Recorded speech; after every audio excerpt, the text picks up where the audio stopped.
Hello everyone and welcome to what may be the last episode of the life and suffering of Sir Bronte, at least for this route, the Lotless route. So in the last episode, we got into the rebellion arc. There were many things that happened.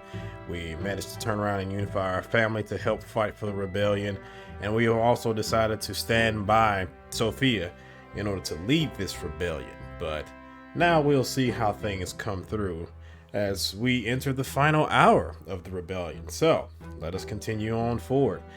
It is mere moments from midnight. The glow of the shining pillars barely visible behind the crimson clouds coming in from the north. But the darkness hanging above the city is dissipated by countless lights, crowds of people holding torches, stakes burning in the squares, houses in flames.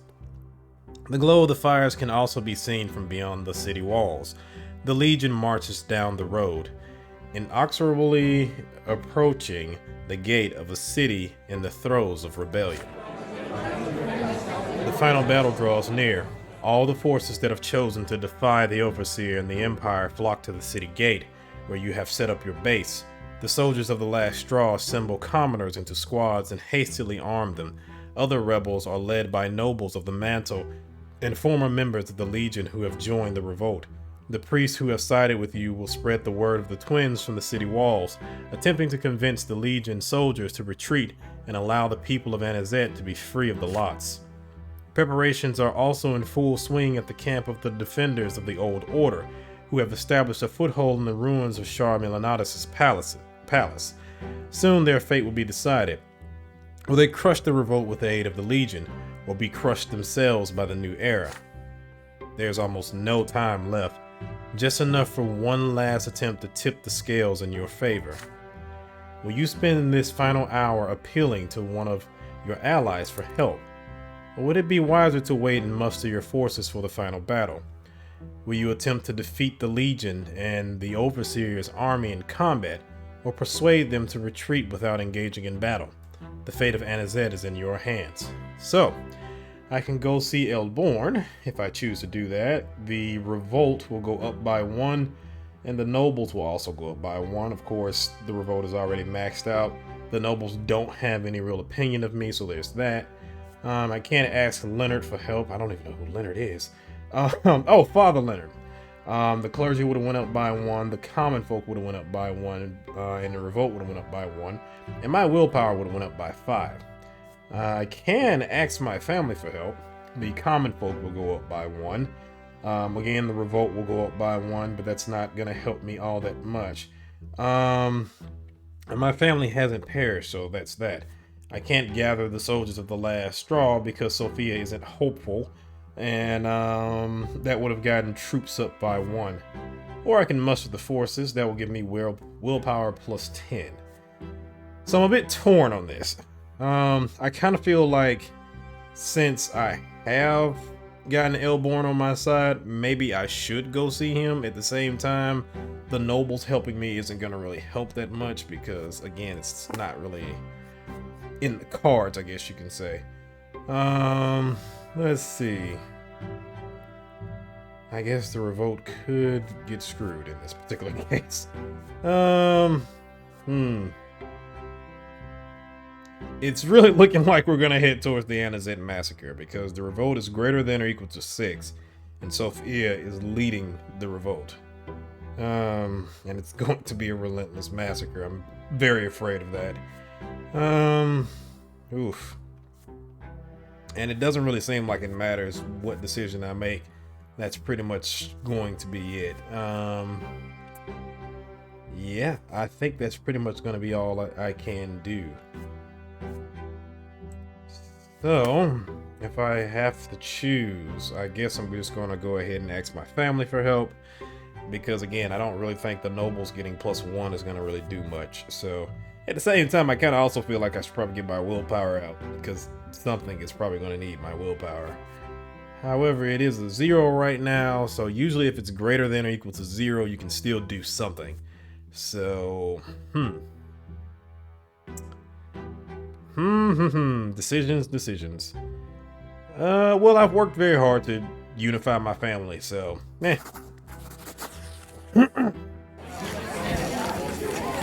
Many of your soldiers are workers and artisans who are going into battle for the first time. To make sure they do not falter at this crucial moment, you must inspire them to put up a real fight. You order your people to find your father and Gloria. Both soon arrive at your headquarters by the city gate. They are still shaken after the attack on your home, but they keep their wits about them. You ask Father and Gloria to lift the morale of your inexperienced army. You've done all you could on your own. Perhaps your sister, who has defended the lowly estate since she was a girl, and your father, a man celebrated among the people for his fairness, can help you. We'll do everything we can. Isn't that right, my daughter? Father climbs a flight of stairs by the city gate and addresses the uneven ranks of armed commoners. You can hear the beat of the Legion's drums, but at this moment, Father's usual soft voice drowns out their martial din.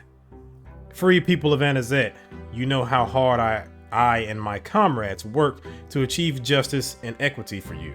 We were unable to obtain it peacefully, but we will never give up. It is time for you to take what is yours by force. In order to be with you here today, I have risked everything, my position, my noble title, even my family. I expect no less from you. Dare to seize your due in your efforts, and your sacrifices will not be in vain. The ragtag army meets the former judge's speech with enthusiastic cries. Next, Gloria ascends the wall to speak to the commoners. Your sister takes a deep breath and starts reciting poetry with all the fervor she can muster. You recognize the poem instantly. It is one Gloria found in an old book in Father's library when she was a little girl. She used to read it to you in secret, but you did not grasp its meaning back then. The banner of freedom flying so high, what keeps it aloft? What manner of wind?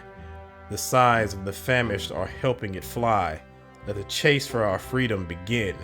Exhausted by battle, blind to the light, our hearts beat as one. We all must unite. We'll finish the fight and we'll win. I'm chanting the praises, I'm telling the story of those who must suffer this day. Our struggle will bring you both freedom and glory, and no one can take them away. Gloria's wild, rebellious spirit is infectious. Even the gloomiest commoners, those who were moments ago could not believe in a victory over the Legion, begin to take heart and long for battle. Midnight strikes. You can hear the menacing tread of the Legion outside the city walls. The time has come. You order your troops to assemble and prepare to defend the wall. Yeah.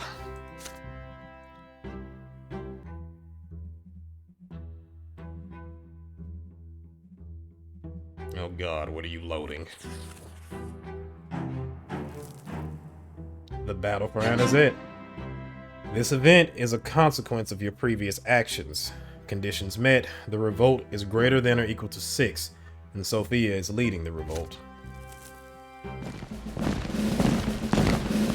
The dark void beyond the walls of Anazet is lit by hundreds of lights. Heavy boots tread the soil, armor clanks, halberds gleam, drums beat a lively march. Lit by the glow of the torches, the Magran Legion approaches the city walls. Gaius Tempest himself leads the Legion. It is the Overseer's duty to crush the revolt this very night and pacify the city before news of the incident spreads throughout the Empire. If the Overseer's hesitation allows the revolt to last even a few days, it could jeopardize not only his position, but even the fate of the entire province that has been entrusted to him. Before ordering an assault, the Overseer sent a message to the city. My subjects, lay down your arms this instant and open the gate. I know that you have been deceived by the insurgency. You have my word as an Arcanian ruler that I will spare anyone who aids the Legion and turns over the leaders of the revolt.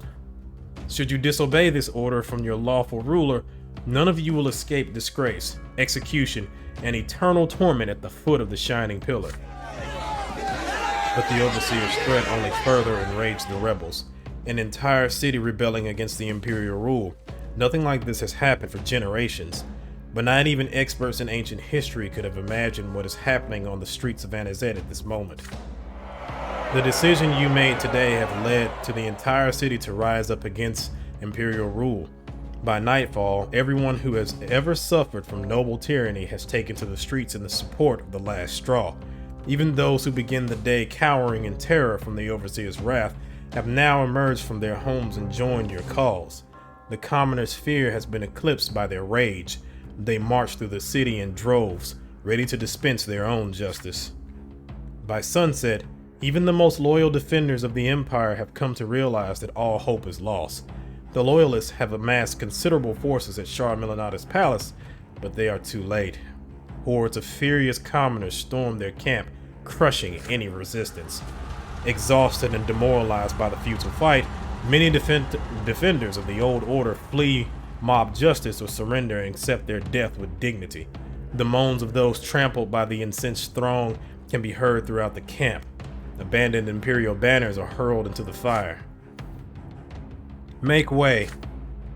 The crowd grows silent in parts before Sophia. The leader of the revolt is disheveled, her clothes stained with blood, but a predatory smile lingers on her face. Here, amidst fire and madness, she has finally found her place in the world. Just look at your former masters now. Pathetic, ain't they? They thought they could put us in chains again, but they dropped their swords at the first sight of us. They lied to you for centuries, telling you it was your lot to suffer and break your back for them. But look who's suffering now. I give you my word. Tonight, we're going to execute anyone who isn't on our side. Every single one of them. And then we'll feast amongst the ruins of the old world. The crowd roars, shaking their weapons in the air. Now the only thing standing between us and freedom is the Legion. But we'll take down the Overseer's troops just like we took down the Empire's lackeys in Anazet. But first, we need to get rid of the rest of the enemies and traitors in this camp. Sophia takes a glance around the site of the recent massacre. Her merciless gaze stops at you. Brante. The time has come. This moment will determine your place in history. Interesting. I could defy Sophia. My destiny would be the Anazet massacre and true death. The power of the province would go up by 2. The church would go up by 1. Order would go down by 2, and the wealth of Margaret would go down by 2. And of course, I would lose all my lives as well. I could take charge of the bloodbath. We still get Anazet massacre. Power will go up by 2, church will go up by 1, order will go down by 2, wealth will go down by 2, and Gaia's Tempest will get a true death. Or I could flee. We'd still get the Anazet massacre, but we would escape the city. Power would go up by 2, so pretty much the same. Interesting. Well, I went this route, and I will accept this route. So, let's take charge of the bloodbath, shall we? You meet Sophia's gaze. You share her ruthless determination. Together, you will dispose of anyone who dares to stand in your way. The path you have chosen will lead to plenty of blood and suffering, but you are both ready. Your cause leaves no room for hesitation. You handle the executions, Daeron, but hurry. The Legion is about to attack. At least we don't have to worry about getting attacked from the rear. Go on, get your verdicts. I'll be waiting for you up on the walls. Leaving a small squad with you, Sophia rushes off to defend the gate. You eagerly get to work. Your soldiers dash around the wrecked camp and drag all the survivors to one spot. High-ranking nobles, inquisitors, commoners from the enemy militia, they are all thrown to the ground at your feet. You are surrounded by a horde of enraged commoners, desperate to strangle their enemies with their bare hands. You order them to restrain themselves. This is not how it's done. Do they want their enemies to come back from the hereafter and take revenge? You need the verdict of the people's court. At your order, the captives are lined up and forced to their knees. The crowd cheers in bloodthirsty anticipation, eager for the next execution. The gunmen raise their muskets. You address the people of Anazet, loudly announcing that these are enemies of their freedom who have dared to take up arms against the great cause of the revolt. What is their verdict? True death. The gunmen take aim and fire, again and again, until the last of the captives fall, their bodies pierced by bullets. They twitch helplessly, then lie still. Meanwhile, you can hear the din of battle from the walls. Siege ladders fly up against the ramparts. The ground shakes with the heavy tread of the Legion's iron boots. You must hurry. You assemble a squad and head toward the gate. It is slow going. Fires have blanketed Anazet in acrid smoke. The noble districts are in flames, as is the chancellery. The temples of the old faith are ablaze, and priests who refuse to join the rebels are burned alive within. Bodies dressed in luxurious clothing float face down in the fountains. The bodies of those executed by firing squad lay in heaps by the walls. The cobblestones are littered with the corpses of those hurled from the windows of their own homes. Robbers loot the crypts of noble families, tossing ancient bones into the dirt. But right now the streets are empty. Everyone capable of holding a weapon is rushing to defend the gate. By the time you arrive, the battle has already reached its peak. Deafening gunshots ring out from above. Brante, come here. We fought off the first attack. You clamber up onto the wall, giving orders as you go, as if placing toy soldiers. You almost bump into Sophia. She's excited. Her black from gunpowder smoke. She squeezes your shoulder. We repelled the first attack, Daeron. That blue-faced bastard sent us a herald. Said we should lay down our arms and surrender. I shot him right in his head. Meanwhile, the overseer orders another assault. Take the wall. Come on, men. They're just commoners. They don't stand a chance against you.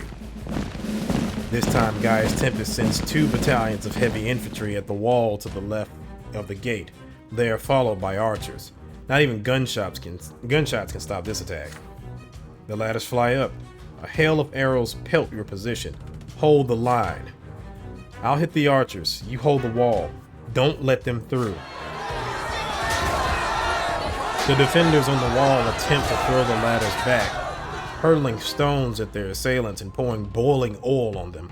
But the onslaught is too strong. One by one, the Legion soldiers begin to leap from their ladders and onto the city walls. If you falter now, all is lost.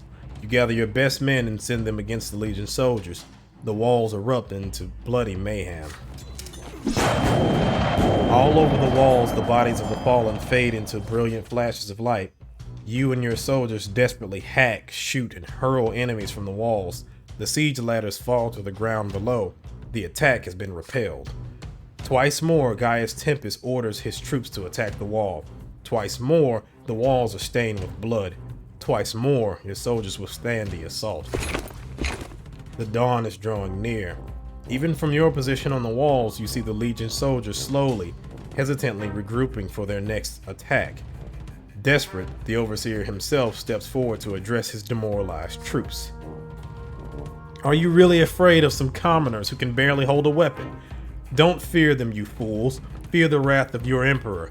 Fear the wrath of the Tempest. It is your sacred duty to reestablish imperial rule in Anazet. The city will fall, and its pathetic rebellion will be crushed. Go forth. I will lead the charge myself. The Overseer raises his ancient sword high above his head. The Legion's soldiers shudder. No member of the royal family has taken up arms in centuries. The first rays of the rising sun appear on the horizon, breaking through the gray storm clouds. Led by its royal commander, the Legion begins its decisive attack. Ragged, covered in blood, barely able to stand, you get the surviving soldiers back on their feet and order them to defend the city one last time. Not even the twins themselves could get through this gate. But the time for speeches has long passed. Now there's only smoke, blood, clanking of swords. Now you can just fight and win. You see the Imperial banner flutter before you. The Legion soldiers are scaling the wall, the Overseer himself first among them. You and your men rush toward the banner. You will capture Gaius Tempus. Sensing that victory is close at hand, your warriors use their last ounce of strength to break through to the enemy commander. The Legionnaires try to form a defensive ring around the Overseer, but the enraged rebels dash them aside like toy soldiers. Gaius Tempus is surrounded. Wielding his sword masterfully, he slays one of your soldiers, one after the other. Sophia suddenly emerges from behind him, her furious visage aglow with sorcerous sparks. Freeze! Against his will, the Archnean nobleman stumbles and halts. It is now or never. You charge at your enemy and knock the blade from his hand. Still bound by Sophia's spell, Gaius Tempus stares at you in astonishment. A dozen soldiers pin him against the wall. Sophia stops beside you, casting a mocking glance at the defeated commander. Who's the master now, huh? The leader of the revolt picks up a fallen Imperial banner and tosses it off the edge of the wall. Down below, the soldiers of the Legion begin to flee. You've won. The surviving defenders on the walls lean against the Merlons, exhausted or simply collapse. Down by the gate, you hear triumphant shouts. Like a wave, they roll further over the streets and squares over the entire city. Victory. Anazet has won its freedom. The Overseer glares at you icily. There is genuine bitterness in his voice. Madman, you have doomed your city. It will be destroyed. I was not your enemy until you forced me to send my army against you. One step at a time, I would have changed this province. I would have made your lives better. But now the entire force of the Empire is about to come crashing down upon you. The punishment for your insolence will be terrible indeed. And what was it all for? What do you hope to achieve? Freedom from butchers like you. Butchers like me? And what exactly do you think you are? You withstood my attack today. Now what? Do you want the entire world at war? What will become of the Empire after all your revolt? You look back at your city, crimson in the glow of the flames and the rays of the rising sun. You turn back to your former ruler. I want to burn it all down. Those who used to be in power will burn. The old regime will burn. The endless injustice the Empire is built on, it will all burn. Sophia grabs the captive commander by the neck and forces him to face the city. A massive crowd has gathered by the gate. Everyone is watching, waiting to see what will become of the Overseer. See how many of us there are? Your day is done. Say bye-bye to your power, Blueface. Sophia raises a fist in the air and proclaims victory before the entire city. People of Anazet, we've won. Nothing in the Empire can stop us now. But remember, this was just the beginning. Next, we're gonna put the whole Empire on trial. And the first person we're gonna judge is Gaius Tempus, your former Overseer and the Emperor's brother. You know all about his crimes against you. What is your verdict, people of Anazet? The fateful words roll through the square like thunder. True death. This cannot be. The law is divine. Only the twins can grant the right to judge. Sophia hands you a dagger. Daeron Brante will carry out this sentence. Raising the blade aloft, you step towards Gaius Tempus as he kneels before you. The crowd roars. Strength beyond imagining surges through your arm. With one swift motion, you slit the former Overseer's throat. Royal blood runs down your fingers. The man who, just yesterday, was one of the most powerful Archaeans in the Empire, collapses at your feet. You raise the bloody dagger high in the air. The Empire has been sentenced to death. Time stands still. You look back at your years gone by, all the difficult decisions you had to make, all the actions that helped you take your place in history. You have put an end to the old era with your own hand. Your destiny has been fulfilled. He's dead. The overseer's dead. Go, people. There are plenty of enemies left in this city. It's high time they learned the true meaning of suffering. Find them, capture them, and execute them. Bronte will lead you. The bloody procession begins to scour Anazet for enemies of the revolt. Once the city is purged, it will continue its march from province to province. In time, it will reach the capital and then the throne of the emperor himself, and you are in command of it. So Gaius Tempest is dead. Well, the order is screwed. Margaret is screwed. We have the Reign of Terror, and the new church is in power.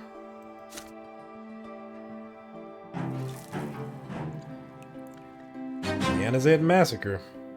And I got an achievement for that.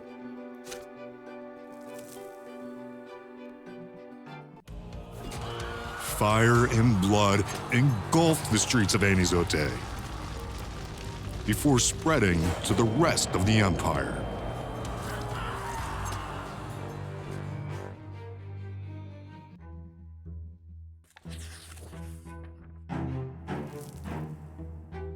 A new day dawns.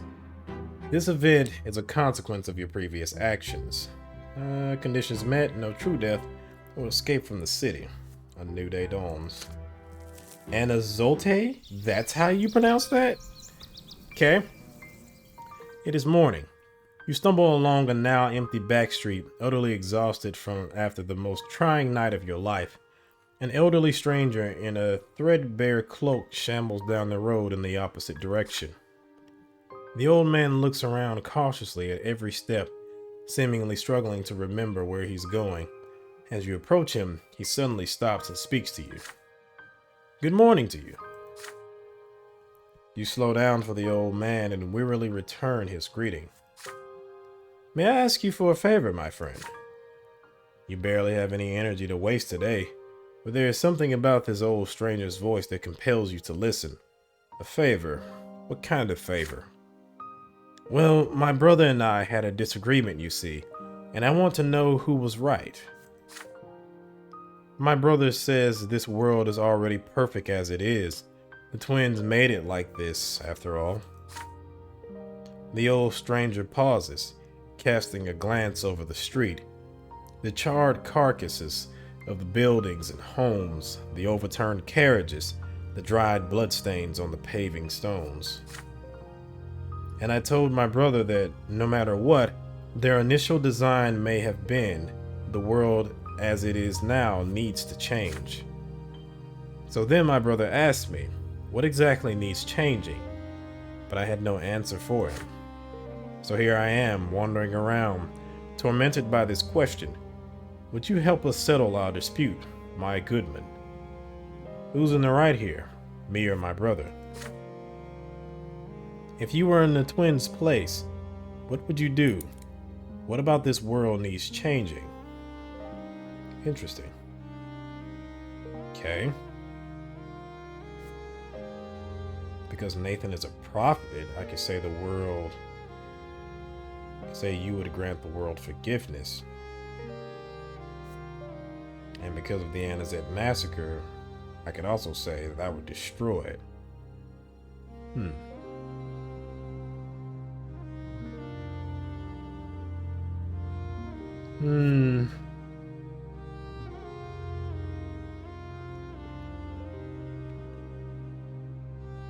I guess, yeah.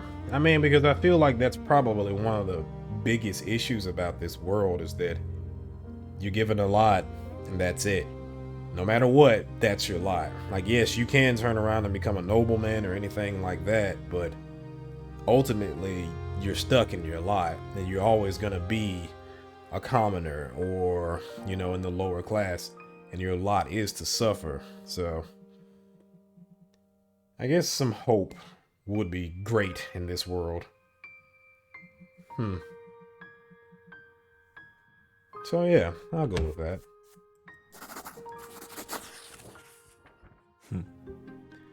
You rub your temples, thinking, and recall the last words you heard from Nathan. He spoke of forgiveness. You have an answer for the old man. The twin gods knows no mercy, That is why their world is flawed. The twins granted us their law in order to steer us away from eternal suffering in the afterlife. But this same law also dooms our souls to torment at the foot of the pillar for even the slightest transgression. A man who commits a single error has no hope for redemption. Our existence is nothing more than an agonizing preamble to inevitable retribution. Is this really what the twins wanted for us? Also, is it what the developers wanted in this game? They gave mortals free will, and so they are filled with passions, doubts, and desires. You know this as well as anyone. If you were them, you would grant people forgiveness, or at least grant it to those who truly repent and make an effort to right their own wrongs. The elderly man listens carefully to your every word. His eyes are wide, like a child seeing the world around him for the first time. You know, someone else told me something very similar, a young man who was far too old and wise for his years. I can feel the pain and the truth in your words. Thank you, Daeron, for settling our disagreement. Wait. Yeah, how did he know my name? Maybe he knows it because I was with the rebellion and stuff. The old man rewards you with a gentle smile and slowly walks away. Wait, how did he know your name? You spin around, but the street is empty. Also, was it Nathan that also mentioned something about supposedly one of the twins walking, or supposedly he had been on the earth or whatever, walking around, traveling and so on and so forth?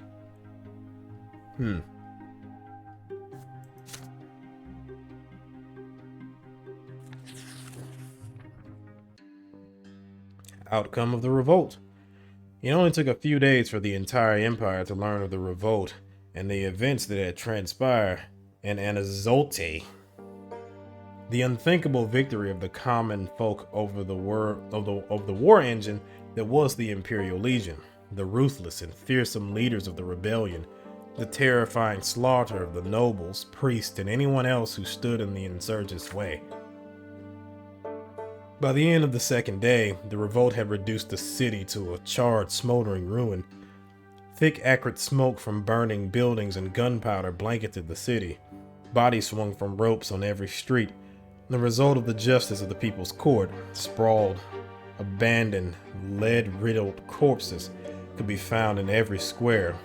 The events of those days entered the annals of history as the Great Anazote Massacre. But the rebels were not content. Having purged all their enemies from Anazote, they immediately began to march across the province. Every town and village in their way was freed from noble rule. As the landowners fled in terror, the commoners abandoned their homes and armed themselves to fight beneath the banner of the last straw. The rebel army grew larger and stronger by the day. So began their bloody campaign of destruction. Wherever the rebels marched, the old ways of the empire collapsed. They have no mercy, leaving nothing behind but smoldering ruins and the ashes of the dead. Age-old traditions burn as their ravenous flames consume town after town, city after city.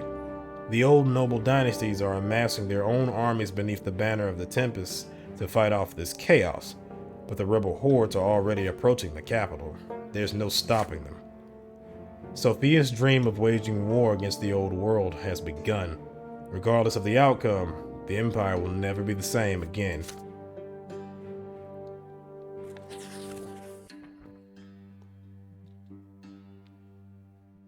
The bloodthirsty march of the rebellion obliterated any resemblance of the rule of law in Magra. The last straw and its followers massacred all the old rulers, leaving chaos and anarchy in their wake. It was only inevitable that the province would fall into the hands of outlaws and marauders. The old ways are gone, but can the people of Magra build something new in their place? The new faith endured the persecution of the Inquisition and survived Patriarch Cassius to become the dominant church in Magra. Since then, most migrant priests preach that everyone is free to find their own path to the twins. The old faith has lost the influence it once had. It survives only thanks to the most uncompromising priests, the dynasties of old, and fearful commoners in the most remote migrant villages. The land of Magra is dead. The crisis of the past few years have annihilated the province's former prosperity. The fields have been razed, trampled, and scorched. The livestock has been culled. The factories lie in ruins. The common folk face once lesser death after another from illness and hunger. Even the wealthiest noble estates have grown destitute. The land scarred by Shar Melanatus' curse has reaped yet another harvest of lives. Lawless anarchy replaced the old order, plunging Magra into chaos. The people of the province no longer know whose orders and which laws they are to follow, and the authorities that remain have no power to maintain order. The most reckless commoners become outlaws and thieves. The nobles feud amongst themselves. Bloodshed, looting, and wanton cruelty became commonplace in Magra, and this lawlessness soon spreads to the rest of the empire. Nathan the prophet taught the people of the empire that anyone who violates the law of the twins should pray to them and ask their forgiveness. The people were reluctant to believe his words at first until they saw the signs from the gods themselves. Every person who endured a lesser death and went to meet the twins now returned to the mortal world bearing their glad tidings. The gods have learned what it means to forgive, and they shall grant forgiveness to all who sincerely repent and are prepared to right the wrongs they have done. The people of the empire now have hope, a promise of forgiveness, no matter their transgression. What became of Philippe el Pharaoh? Until his dying breath, Sir Philippe refused to believe that the last straw, his own creation, would ever rise against him. Yet Philippe's own fate proved that the common estate had also obtained the power to render judgment. The secret chancellery advisor became the first person in history to be sentenced to true death by the common folk. The first, but hardly the last. What became of Dorius Auden? The Arachnean commander fought with all his might against the rebellious rabble he so despised. Yet even a skilled swordsman such as he was doomed when confronted with a citywide uprising. The haughty Arachnean became Sophia's prisoner, and so his life was forfeit. He spent his final moments in inconceivable agony. Sophia did not permit him to die until his spirit and body were completely and utterly broken. Long after the once invisible Dorius Auden was no more, the corpse of the mighty Arachnean remained chained to the Anazet gate. Jesus. So you got Griffith. Interesting.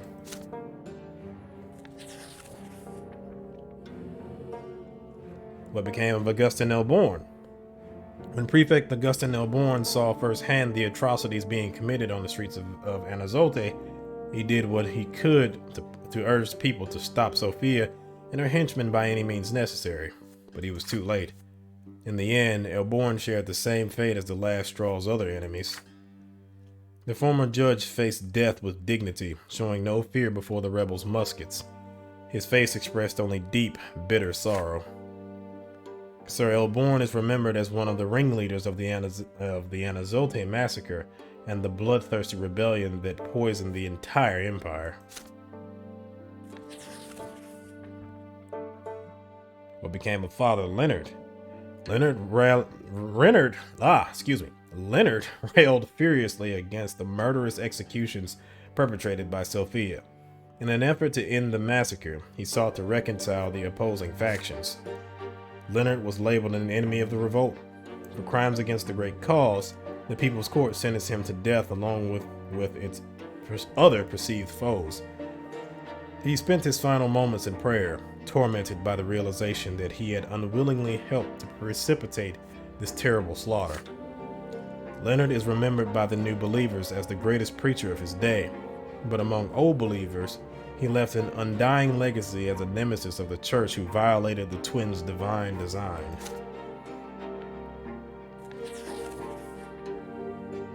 What became of Thomas?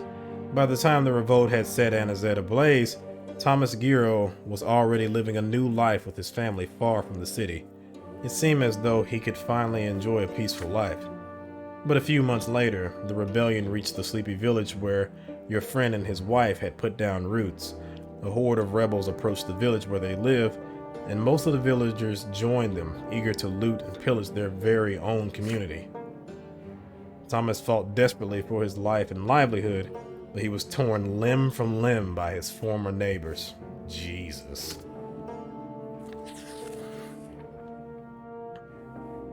What became of Sophia? Ever since she was young, Sophia had been the living embodiment of hatred, the spawn of every hideous injustice committed in the Empire. She prevailed in struggle for Anazote, and that victory finally revealed her true power. Now Sophia cast her shadow over every corner of the Empire, her eyes blazing with yellow flame, eager to incinerate every army and province in her path. No one can stop Sophia and defeat her bloodthirsty hordes. After the victory in Anazote, the inveterate rebel began a brutal war against the old order, a war that had seemed utterly unthinkable just a few years ago, a war of annihilation. Sophia is remembered as the woman who destroyed the blessed Arcanian Empire and burned the old world to the ground. Good lord. What became of the Bronte family? When the massacre began, your family was spared. Having publicly supported the revolt, they remained safe from people's wrath. At the dawn of that fateful day, both Father and Gloria fought for the cause of the revolt. By the day's end, however, they had grown disillusioned and horrified by all the atrocities Sophia had committed. When the time was right, the family fled the burning city, never to return. Now the family must roam the empire, looking for a new place to take shelter. Left without a home, influence, or friends, the Brontes have fallen on hard times. Great. What became of Robert Bronte? Your father lost his status, his career, and his home. The rebellion destroyed Robert Bronte's life and gave him nothing in return. When the world changed, your father found himself unable to adapt and find a new place in it. He had no choice but to abandon his ambitions and live in obscurity. His family was all he had left, so he dedicated himself to caring for its well-being. Okay, not as bad as I thought it was going to be. What became of Lydia Bronte? Lydia Bronte's health had become very delicate over the years. The new challenges the family had to face amid the growing unrest were a staggering blow from which she never recovered. Your father did everything he could to preserve Lydia's life, but his efforts were in vain. She soon passed away quietly and meekly in her bed. In her last moments, Lydia prayed to the twins. She had led a righteous life, and she departed for the twins' final judgment without fear. Oh. So I saved her, but I didn't. Oh, what happened to this dick? Having severed all ties with his family, Stefan had no reason to remain in Anazote. After abandoning his aspirations for the Bronte bloodline, he fully dedicated himself to his own ambitions. Your former brother took on a new name, Stefan Elborn. He moved to the capital and began working hard to earn himself a place in the Emperor's court. But in the end, Stefan was too plain-spoken to survive in the realm of courtly intrigue. His bold and ambitious nature swiftly earned him a plethora of enemies at court. Before long, he was falsely accused of plotting against the crown. Stefan's attempts to exonerate himself proved futile, and his life and honor met an ignoble end. Either way, he was screwed because, he was either going to end up having to, be successful and fight against a rebellion that was probably going to kill him, or he was going to fail, which he did. So, what became of Gloria? Oh, God. Gloria witnessed the massacres and the horrors of the revolt firsthand. Disgusted and disillusioned, your sister abandoned her former cause. She took every poem in which she had urged the people to rebel and threw them into the fire. In the end, her fear of senseless bloodshed was stronger than any grievance against injustice, stronger than any desire to change the world for the better. Gloria always regretted having involuntarily aided a monster like Sophia. She grew inseparable from your father and worked hard to help him survive hardships of their new life. What became of Nathan Brante? Nathan left Anazote with your blessing, inexplicably managing to escape the city in the middle of the revolt. He then set out on a lengthy journey across the empire. He emerged unscathed from every danger or hardship he encountered during his travels. It was as though the twins themselves were watching over him. One day, after months of wandering the world as a pilgrim, Nathan suddenly returned to Anazote. Your brother walked to the silver tree where he spoke to the people. He told him about how he had met the elder twin himself, who had descended from on high to walk the world once more. Nathan confessed all his transgressions and sins to him, knowing full well that he would find no mercy, only eternal torment at the foot of the pillar. To his surprise, the elder listened to him with tears in his eyes. Filled with compassion for his own creation, he forgave Nathan for all the evils he had done. After his sermon, followers started flocking to Nathan's side. In time, they came to call themselves the Elder's Witnesses. Their teachings began to make their way across the empire. To this day, Nathan's disciples still spread the word. The twin gods have learned forgiveness. Well, good for him. What became of Gregor Brante? He died several chapters ago. Not even in the afterlife did Gregor Brante see the realization of his great dream. His descendants failed to have the Brante name ennobled by the sword. The Brante bloodline was denied its chance to become one of the Empire's most eminent dynasties. The blood tide ushered in by Gregor Brante would never have another chance at immortality. Okay. What became of you? Side by side with Sophia, you began the march against the old ways, and the rebellious hordes followed you. No one remembered your old name any longer, but your new name instilled terror in every corner of the empire. The Butcher of Anazote. The cruelty with which you dispatched your enemies became the stuff of legend. Along the way, you faced many powerful foes and crushed them all, free from fear of death and unafraid of the twins' judgment. Again and again, you emerged from the flames to begin to bring the common folk the freedom they so coveted, and they fought for you until they bled their last. You, the Butcher of Anazote, became a flame that incinerated the monstrous, decrepit husk of an empire until nothing remained. But it was not your fate to see whether or not a new world would rise from the ashes of the old. So ends the life and suffering of Daeron Brante. And now my true death is upon me. The hour of your death has come. Your soul has left your body, never to return. You are taken to the peak of the shining pillar. Every moment separates you more and more from the mortal realm. The link that once bound you to it is gone forever. You look up to see two divine visages watching you intently. The older twin gazes upon you, full of sorrow and compassion. The younger examines you dispassionately, seeing your every act and thought. You've ascended from the mortal realm. From here, you are but one step away from partaking in eternal bliss atop the peak of the shining pillar. But first, you must be judged by them, just as every other soul born in this world has been judged since time immemorial. Only their judgment can decide whether you deserve to remain atop the peak or be hurled down to the foot. You stand before the twins. Your very essence is laid bare before them, all the secrets of your inner self revealed in full. Your soul is like an open book to them, one that preserves the story of your entire life. You lie prostrate before the gods. The time has come to take responsibility for your mortal life. And the older twin asks, are you thankful to the gods for the life you live?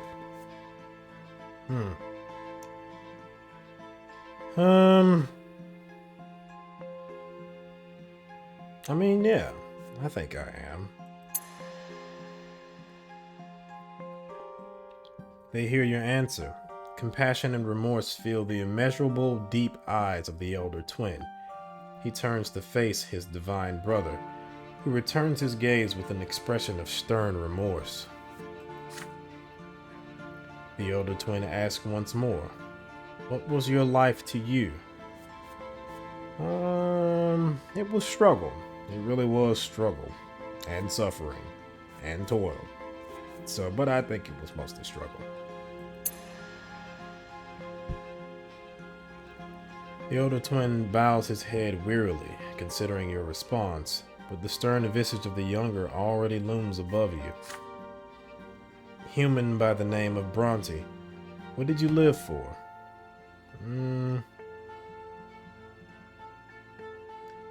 In a way, it was mostly my family to a certain degree, but I guess because I fought with the lawless, it was freedom.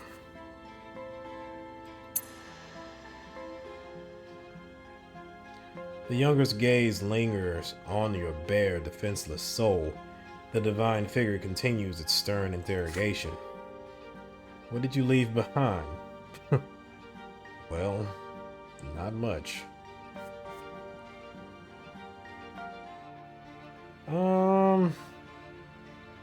I mean, it definitely was change. It may not have been the change that people thought it was going to be, but I did leave behind change. The younger twin now moves towards you with clear intent, poised to render his judgment, but the elder twin restrains his brother with a gesture. A divine voice fills you once again. Did your life make the world we made better and more perfect?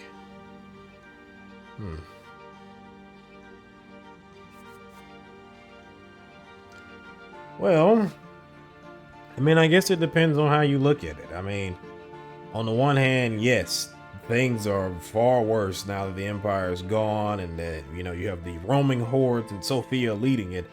At the same time, there will be change, and eventually one day, maybe things will get better. You have to go through this reign of terror and horribleness before that, but, I guess it's one of those cases of things will get worse before they get better, but eventually they will become better. So, and people will begin to turn around and be able to live happier lives. I mean, you already see that with Nathan. And while my father wasn't able to turn around and, adjust to the world that, was left behind to him and, get his ambitious plans and things like that, he did get to kind of unify his family to a certain degree. So there's that, even though I'm not with that family, but he still has his daughter, so there's that. But yeah, I mean, with Nathan's preaching, there is hope still left in the world. Even if it is a small thing compared to the fire that blazes with Sophia. So, I'm just gonna say that's not for me to judge. I mean, honestly, because I think it depends on where you're at and what your lot in life is right now. So, I don't know. The younger twin is silent, his eyes two swords piercing your soul. The elder twin speaks to you again, but you already know the question, the very same question that caused you so much suffering shortly before your true and final death. What determined your destiny?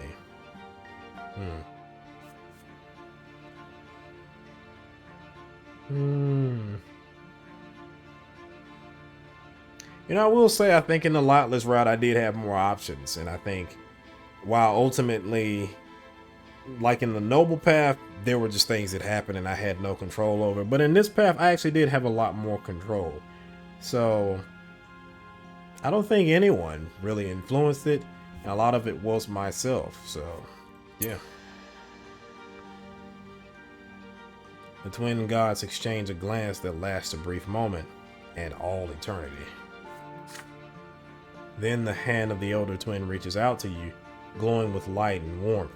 The gods offer you an unprecedented opportunity to change your destiny, to rewrite the book of your life. Would you like to take a different path in life? And I won't. This is the end of Sir Brante.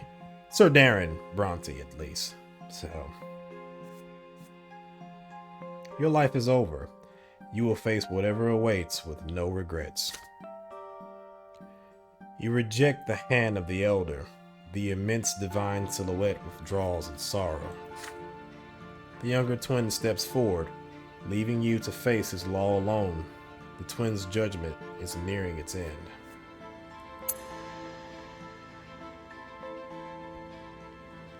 The soul of a man named Bronte lies prostrate at your feet.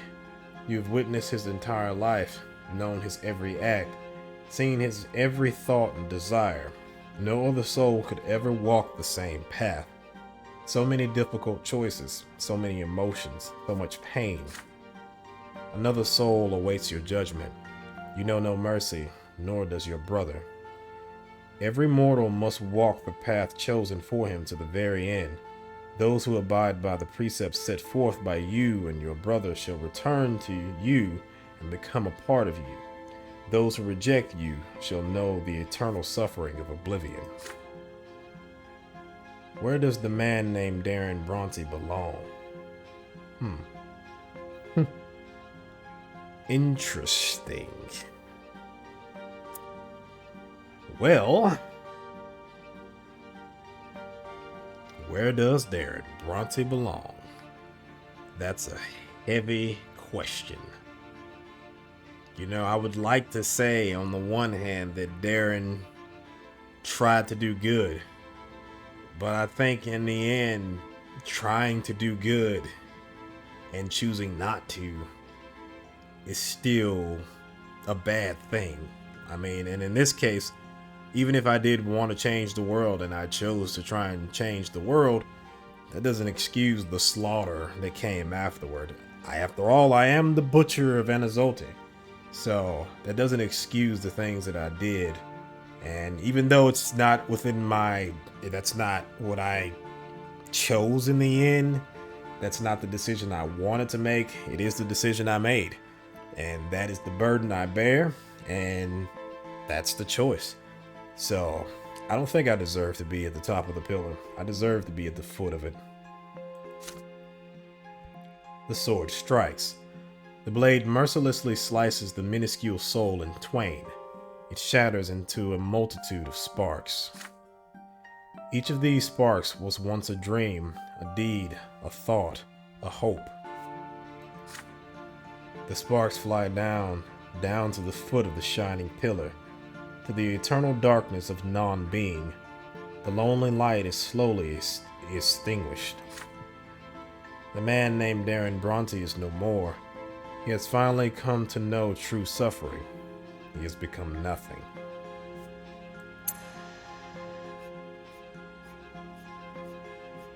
All right. And so is the life of Sir Daeron Brante, the butcher of Anizote.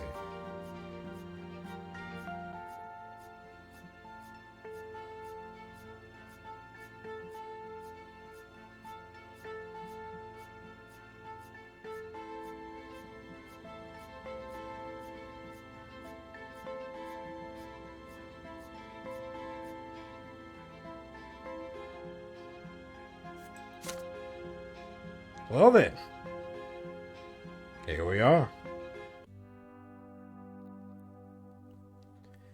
All right, so that was the life and suffering of Sir Bronte. So, you know, I guess now that we're at the end, we can an actual ending for once instead of the premature one I had once before.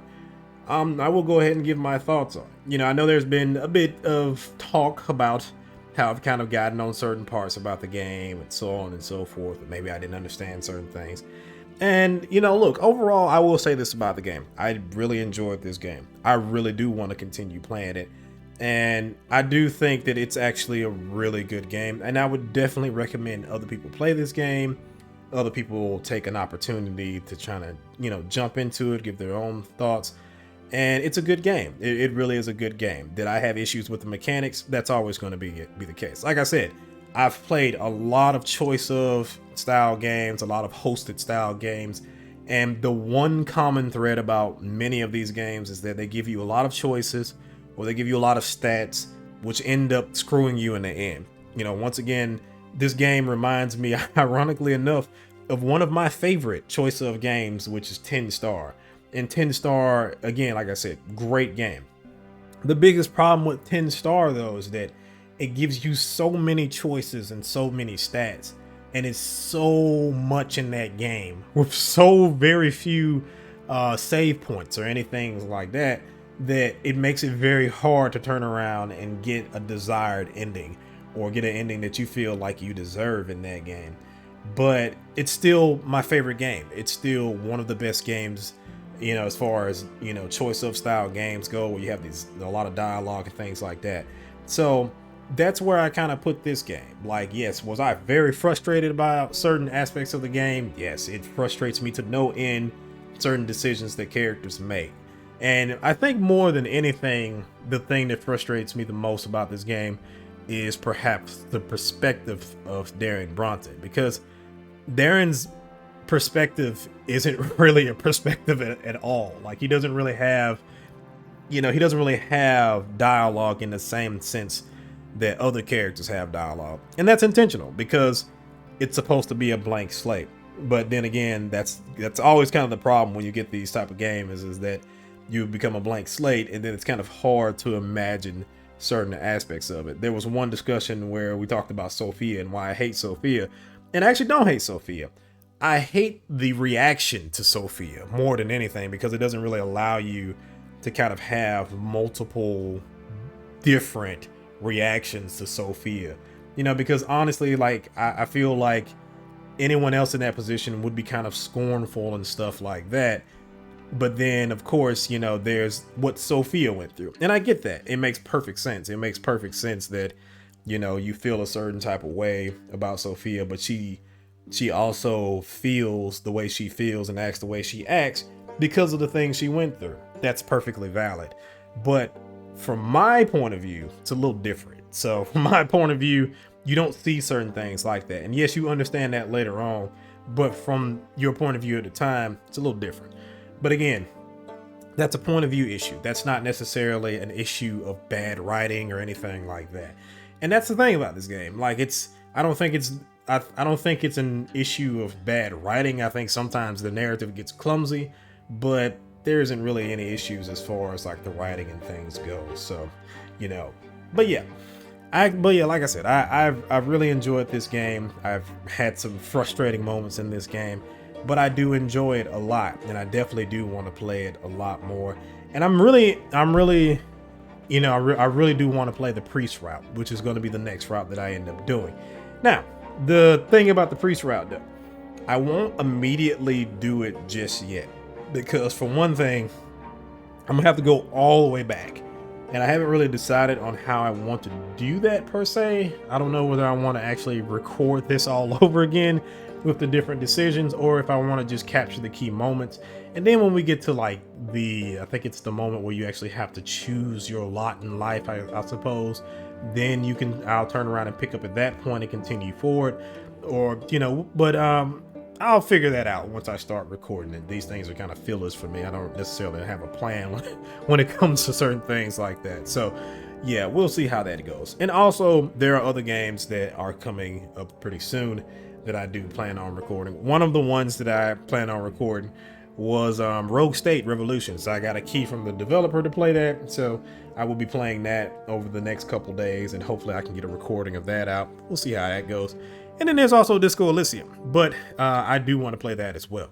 But I'll probably end up posting a poll to see how that goes, and if people want to see the priest route first, or do you want to turn around and see Disco Elysium, the final cut, because that's going to have new content in it. It's been a long time since I played that. That was one of the first games I played on this channel, and I played to a certain end. It ended. There you go.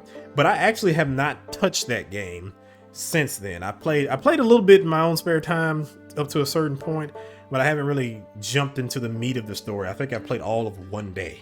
So yeah, I haven't really jumped into it really heavy or anything like that, but that's also something. So in the next couple of days, you will see a poll that will be posted about what you want to see next, because now that I crossed that 1,000 subscriber threshold, I can actually do polls and stuff on the channel. I can do posts on YouTube, all that good stuff. And you know, lastly, when it comes to all the new subscribers, all the views and everything like that, again, I've said it a couple times now, and I'll say it again. I really do appreciate it so much. This was not the game that I thought would turn around and throw me into 1,000 subscribers. And I never would have imagined that the first video for this would have ended up getting, I think right now it's sitting around 12,000 views or something like that. It's crazy. I never thought that would have happened. You know, again, I just did it purely because I wanted to, and I thought it was interesting. So again, I thank you for the views, and I thank you for all the opinions, the snarky comments about my horrible pronunciation skills for gendarmes and everything else in between. I really do appreciate it, and I'm so grateful and thankful that everyone is here. And I hope you'll stick around for more, because there will be much more content on this channel and many more things to come. So yes, and I do thank the developers for this game. As much as I ragged on it on certain points, it is a great game, and I really do encourage others to play it and see what their Sir Bronte will have. And honestly, I can't wait till I get done with the priest route, because I just want to jump into the game, play it with my cheated up character with maxed out stats and everything else in between, and just do whatever the hell I want to without having to worry about certain stats, aside from the event stats and stuff like that. So yeah, that's going to be very, very interesting. But I'm actually really stoked to play the priest route, because I really did kind of want to do the priest route because the religion is interesting and it's kind of unrelenting to a certain degree. So yeah, there's that. But anywho, if you like the video, like the video. If you want to see more content like this, subscribe. I have a lot of things on my channel, and I will have many more things to come, as I've just talked about previously. If you have any questions, comments, concerns, please leave them in the comment section or anywhere, my post or anything like that. I'll be more than happy to turn around and address any concerns or whatever else there is about, whether it be the life and suffering of Sir Bronte or anything I play. Again, all these things come to my phone. So even if you post something on, say, the Outer Worlds or whatever that I played, which was the first game I played on my channel, I see it one way or the other. So it does not matter. But, you know, again, I really do appreciate all the support that has come, and just, it's been amazing. It's been an amazing journey. So ends the life and suffering of Sir Daeron Brante. But soon, we will deal with the next Sir Bronte. What will his name be? I do have a list of names when it comes to the whole story of Sir Daeron Augustus, but we'll see who's next. I think it'll be his brother Dagon, but we'll see how things go. So, thank you for watching. I really do appreciate it, and I will definitely see you in the next one. See ya.